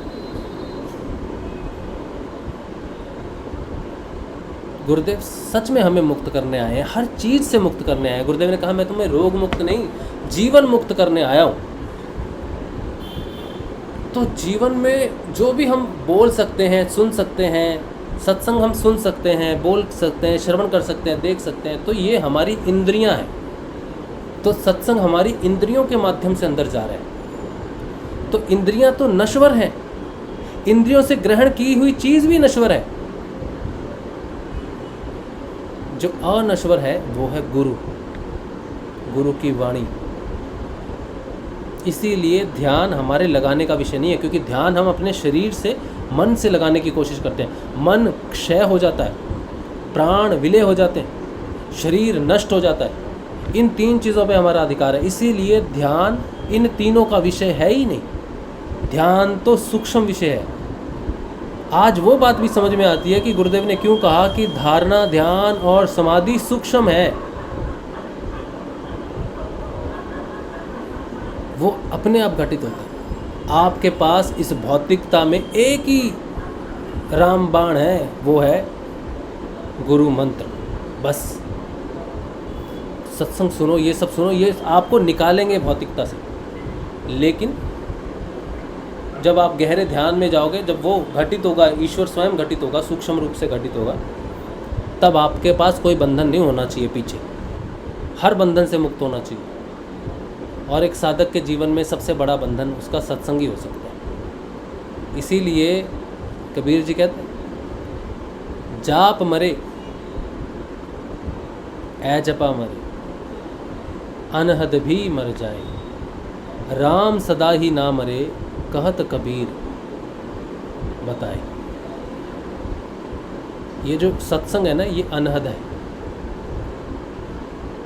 जाप है, प्रभु का नाम है, प्रभु का सिमरन है। ये चीज़ें हमें भवसागर से बाहर निकालती हैं, बंधनों से बाहर निकालती हैं, लेकिन अंत में राम सदा ही नाम हरे, बाकी सब विलय हो जाएगा। जिस नाम से इस सृष्टि की रचना हुई है, उस नाम को जपते हुए वहाँ पहुँचना है जहाँ उस नाम से पहले भी वो सोर्स था, उससे वो संकल्प पैदा हुआ, वो शब्द, उससे शब्द ब्रह्म, उस ब्रह्म से पैदा हुआ। तो शब्द ब्रह्म आखिरी नहीं है, शब्द ब्रह्म आखिरी सीढ़ी है। सत्संग शब्द ब्रह्म ही है, नाद ब्रह्म ही है, अंतिम सीढ़ी ही है, लेकिन ब्रह्म नहीं है।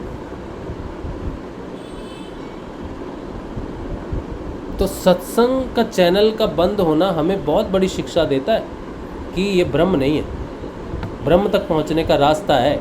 इसीलिए आसक्ति नहीं, एक चैनल बंद हो गया तो दूसरा चला, दूसरा हो गया तीसरा चला, तीसरा तो चौथा, क्योंकि ये अंतिम नहीं है, ये दुख का कारण नहीं बनना चाहिए।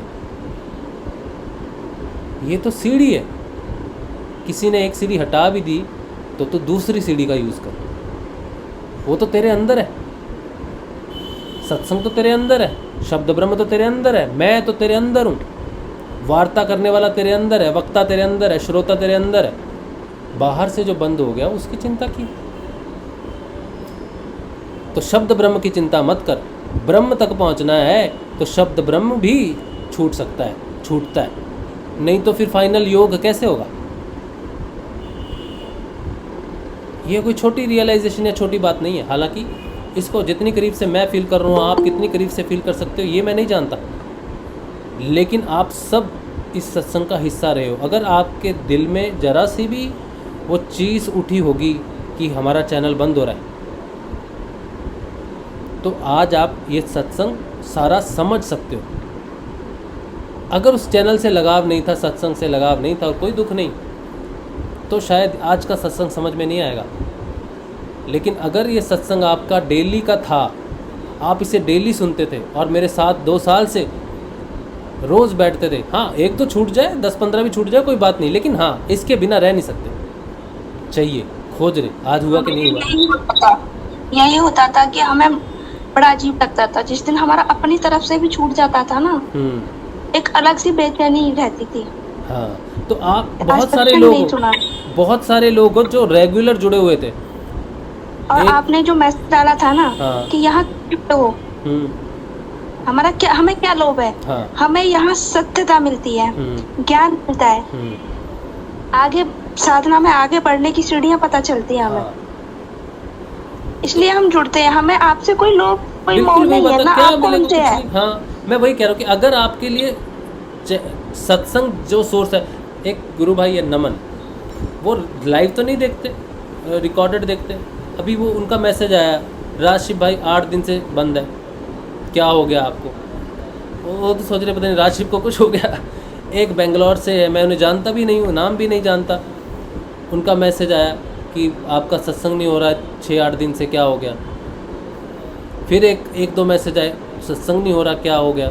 तो वो लोग ढूंढ रहे थे, वो लोग सत्संग से जुड़े हुए। तो आज जब वो इस सेशन देखेंगे, आप सब जो इससे जुड़े हुए हो, जिनको इस बात से हुआ कि सत्संग कैसे बंद हो गया, आज आपको पता चलेगा कि ये शब्द ब्रह्म है। इसीलिए हमें चिंता नहीं करनी, इस चीज़ का शौक नहीं करना। कबीर जी का वो दोहा आज बिल्कुल साक्षात हो गया, जाप मरे ऐ जपा मरे अनादमी मर जाए। ये सारे शब्द ब्रह्म के अलग अलग स्वरूप है। राम सदा ही ना मरे, वो ब्रह्म नहीं मरता, शब्द ब्रह्म मिट सकता है लेकिन ब्रह्म नहीं। क्योंकि जो व्यक्ति शब्द ब्रह्म से पैदा हुआ, वो वापस शब्द ब्रह्म में विलय होके ब्रह्म में चला गया, तो उसके लिए शब्द ब्रह्म खत्म हो गया, वो उससे ऊपर उठ गया। जो लोग हैं उनके लिए शब्द ब्रह्म है, लेकिन हमें उठाने वाला, बनाने वाला भी शब्द ब्रह्म और उठाने वाला भी शब्द ब्रह्म है, लेकिन अंतिम नहीं है। उसकी रचना हुई है तो कहीं से हुई है, वो निराकार ब्रह्म है, उसमें जाने की अंतिम सीढ़ी है। इसीलिए इसका बंधन भी टूटना था। और हम इतने सौभाग्यशाली हैं, इस सेशन से पहले मैं अपने आप को सबसे बड़ा दुर्भाग्यशाली मान रहा था, अब मैं अपने आप को सबसे बड़ा सौभाग्यशाली मानता हूँ कि हे परमात्मा, हे परमपिता, हे गुरुदेव श्री रामलाल जी सियाग, आपकी महिमा अपरंपार है। जिस दुख से मैं ग्रसित हो गया उसको आपने एक ध्यान में ही तोड़ दिया। एक सत्संग में, एक घंटे के सत्संग में मेरे सारे दुख हर लिए, मेरी सारी चिंताएं, मेरे सारे शोक आपने हर लिए। आपकी लीला अब मुझे समझ में आ रही है कि चैनल का बंद होना तो आपकी लीला मात्र है, सिर्फ हमें ज्ञान देने के लिए, हमें ब्रह्म का ज्ञान देने के लिए, हमें उस परमानेंट का ज्ञान देने के लिए, उस अमर अजर का नाम बताने के लिए कि वो ब्रह्म है बेटा। हमें ज्ञान देने के लिए भैया, और दूसरी बात उनको भी बताने के लिए कि तुम क्या क्या कॉपीराइट बताओगे। मैं वही बात की है ना कि कॉपीराइट, गुरुदेव ने जब कहा मेरे वाला कॉपीराइट नहीं हो सकता, तो मेरे वाले का अर्थ है हम सब पे कॉपीराइट नहीं हो सकता। उनको यही नहीं पता, वो दिन और रात कहते हैं कि हम सत्संगी, हम सत्संगी। उनको गुरुदेव की वाणी ही नहीं पता कि उनको नहीं पता इस चीज का। मेरे पे किसी भी विशेष जाति विशेष का कोई भी वो नहीं है, अधिकार नहीं है। और उनकी बात जब गुरुदेव ने कहा ना कि मेरे पे नहीं है, तो उन्होंने मेरे से मेरी आवाज या अपने शरीर से नहीं कहा। हम जब उनको सुन रहे हैं ना कि मेरे को कोई कॉपीराइट नहीं कर रख सकता, तो हम जब भौतिक शब्द सुन रहे हैं, देख रहे हैं, तो हमें गुरुदेव का शरीर दिख रहा है, गुरुदेव की आवाज़ दिख रही है कि गुरुदेव बोल रहे हैं मेरी आवाज़ को कोई कॉपीराइट नहीं कर सकता या मेरे शरीर को कोई कॉपीराइट नहीं कर सकता। हमें सुनने में ऐसा लगता है, लेकिन अब सेशन जब खत्म हो रहा है, सत्संग जब खत्म हो रहा है, तब पता चल रहा है कि मेरे वाला मतलब मैं, आप, उसके सारे शिष्य, इनको उन्होंने कहा कि मेरे वाले को कॉपीराइट नहीं कर सकता। कितनों को करोगे? कर ही नहीं सकते, मेरे अलावा और कर नहीं सकते। लेकिन मैं तो एक नहीं रहा, मैं तो आकाश में चला गया, अनंत हूँ मैं तो, हर शिष्य में हूँ मैं तो। कहते हैं, और गुरुदेव की वो वाणी कितनी साक्षात रूप से आ रही है। कहते हैं तुम बताओ, चलो तुम बोलोगे तो मैं बोलूँगा। इसका अर्थ ही साफ है, गुरुदेव ने कह दिया कि अब मैं तुम सब में हूँ, मेरे हर शिष्य में मेरा वास है। कहाँ कहाँ कॉपीराइट करोगे? मेरी किस किस आवाज़ को कॉपीराइट करोगे? मेरी तो करोड़ों आवाज़ें होगी, करो कॉपीराइट। इसीलिए मैंने कहा था कि आज का सत्संग 29 मई 2022 का मेरे जीवन का उच्चतम श्रेष्ठतम पल है मेरी साधना का। आज गुरुदेव को थोड़ा सा करीब से, वो तो अनंत है, विशाल है, उसको पूरा जानना संभव नहीं, लेकिन इतना सा तो आज गुरुदेव को ज़्यादा जान लिया, अपने अंदर जान लिया। आज उसको, आज उसके शरीर से, उसकी आवाज़ से बाहर भी उसकी व्याप्ति देख ली। आज उसको कण कण में देख लिया, आज उसको हर शिष्य में देख लिया। आज हर शिष्य से भेद खत्म, गिलानी खत्म, ईर्ष्या खत्म, विरोध खत्म। क्योंकि जो गुरु की बात बोल रहा है वो गुरु ही है, उससे क्या विरोध? उसने मेरा अच्छा किया, बुरा किया, वो कौन? उसके अंदर करने वाला गुरु तत्व ही मेरा मार्गदर्शन कर रहा है। मेरी अच्छाई में भी मेरा मार्गदर्शन हुआ, और मेरी जहाँ अच्छाई नहीं हुई वहाँ भी मेरा मार्गदर्शन हुआ। धन्य है ऐसा गुरु जो हमें कलयुग में प्राप्त हो गया। तो बोलो गुरुदेव श्री रामलाल जी सियाग की सदा ही जय। जय हो, जय हो। बाबा श्री गंगाई नाथ की सदा ही जय। जय हो। सनातन धर्म की सदा ही जय, नाथों की सदा ही जय, आई पंथ की सदा ही जय, फलाना धाम की सदा ही जय, जामसर की सदा ही जय, काजलवाड़ भूमि की सदा ही जय। श्री गुरु माँ चुन्नी देवी माँ, हे आदि शक्ति, हे संपूर्ण शक्ति, हे गुरु माँ, तेरे को शत शत नमन है मेरा, शत शत नमन, कोटि कोटि कोटि कोटि मेरी माँ को नमन है। मैं बता नहीं सकता कि मैं, क्योंकि कुछ दिन से मैं माँ को देख रहा था कि गुरुदेव क्या हो रहा है पता नहीं, लेकिन मेरे इस 11 दिन के अंदर मेरे माँ के प्रति मेरी आवाज़ और बुलंद हो गई है, और शक्ति मेरे अंदर। मैंने उसे, याद है आपको, मैंने एक पोस्ट लिखी थी कि हे माँ तू मुझे अपनी शक्ति दे। एक पोस्ट में मैंने पूरी लंबी पोस्ट लिखी थी ग्रुप्स में, उसकी लास्ट लाइन में मैंने लिखा था कि हे गुरु माँ तू मुझे अपनी शक्ति दे, कि मैं मेरे साथ। देखा था मैंने। आज मैं उस चीज़ को फील कर रहा हूँ कि बिना शक्ति के कुछ समझ नहीं आता हमें। वो गुरुदेव बिना शक्ति के कार्य नहीं करते। सही बात है। और आज ऋषि अरविंदो की एक बात बड़ी स्पष्ट मुझे समझ में आती है। उन्होंने दिव्य जीवन के बारे में लिखा। उन्होंने 2 छोर लिखे दिव्य जीवन के, एक परब्रह्म और एक जड़ शक्ति, पार्थिवता। ये पार्थिवता में वो परब्रह्म है, इस बात को ऋषि अरविंदो ने अपने योग से साबित करने के लिए कहा। दूसरा छोर, कुछ उस छोर चले जाते हैं, कुछ इस छोर चले जाते हैं, तो डिफरेंस क्रिएट हो गया। तो वो कहते हैं कि ये जो रचना है ना, ये जो पार्थिवता है ना, इसके अंदर वो परब्रह्म अपनी शक्ति के स्वरूप में है। उसको जान लेना बहुत महत्वपूर्ण है, उसको पाना बहुत बड़ी बात है, उसको चेतन करना मेरा मूल मकसद है। शंकराचार्य ने नहीं किया, भेद था। वो कहते थे, अद्वैतवाद की बात तो करते थे, लेकिन प्रकृति और ईश्वर की बात करते थे, लेकिन ट्रांसफॉर्मेशन की बात करते थे कि यहाँ से परब्रह्म में, अद्वैतवाद में चले जाना। शंकराचार्य ने अद्वैतवाद को प्रवेश किया, कहा, ठीक है। लेकिन ऋषि अरविंदो और बढ़ के उसको कहते थे कि ये जो 2 दिखते हैं ना, ये दोनों में अद्वैतवाद है, क्योंकि 2 सिरे हैं, है एक, लेकिन सोचो ये एक है, लेकिन इसके सिरे 2 हैं, एक चेतन और एक जड़। इस जड़ में भी, क्योंकि ये इसी का ही हिस्सा है, इसी का ही एंड है, तो इसमें भी वो चेतना है।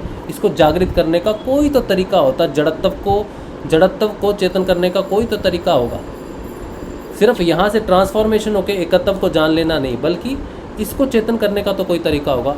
शक्ति स्वयं उस परब्रह्म की शक्ति में ही, वो उस शक्ति को जागृत किए बिना इस जड़ को नहीं समझ सकते। बिना शक्ति के ये काम हो ही नहीं सकता, क्योंकि वो स्वयं चेतना शक्ति है, जिसे कहते हैं चित्त शक्ति। चित्त शक्ति भी कहते हैं, चित्त शक्ति भी कहते हैं उसे। और मुक्तानंद जी की जो किताब है चित्त शक्ति विलास भी माँ पर ही आधारित है, कुंडलिनी पर। और हमारी साधना भी वही करवाती है, कुंडलिनी। ये वही है, वही है, वही है और वही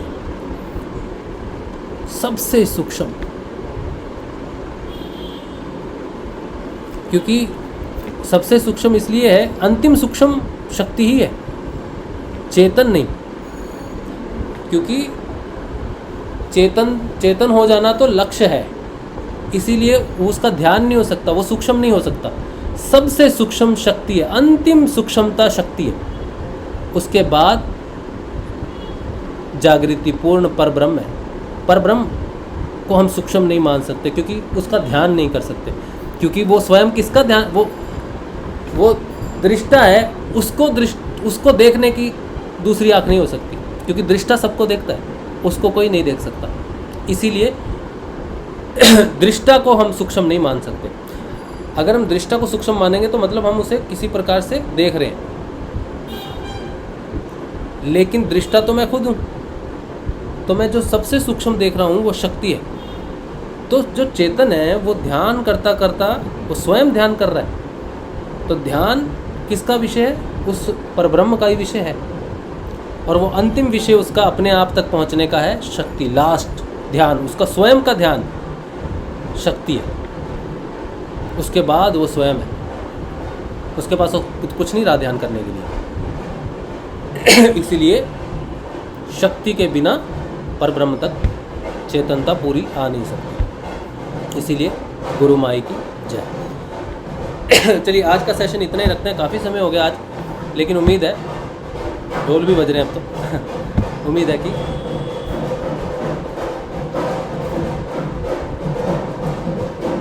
आज का सेशन जो है हमें डिटैच करेगा। ठीक है, तो कल सुबह मिलेंगे, सुबह के ध्यान में, सुबह 6:30 बजे। जय श्री गुरुदेव, जय श्री दादा गुरुदेव, जय श्री गुरुदेव, जय जय श्री आदि शक्ति गुरु माँ। जय श्री।